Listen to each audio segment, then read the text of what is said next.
Hello everyone, how are you doing? This is MD Tech here with another quick tutorial. In today's tutorial, I'm going to show you guys how to resolve if the power plan appears to keep changing on your Windows 10 computer. So this should hopefully be a pretty straightforward process, guys. And without further ado, let's go ahead and jump right into it. So first thing I'd recommend doing would be to open up the Start menu, type in Troubleshoot. Best result should come back with Troubleshoot settings. Go ahead and left click on that to open it up. Go underneath additional troubleshooters on the right panel here, just left click on that, and then where it says find and fix other problems, go ahead and scroll down underneath power. Find and fix problems with your computer's power settings to conserve power and extend battery life. Go ahead and select run the troubleshooter.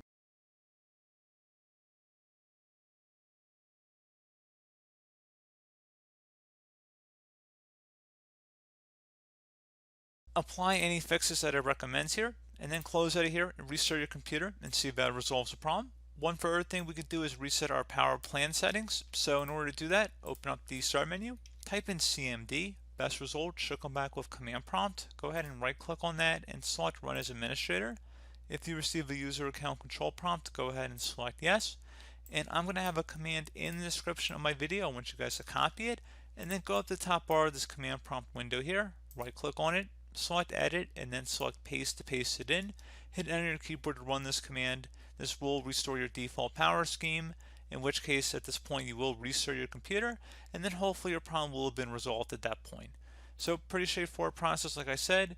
Do hope I was able to help you out, and I do look forward to catching you all in the next tutorial. Goodbye.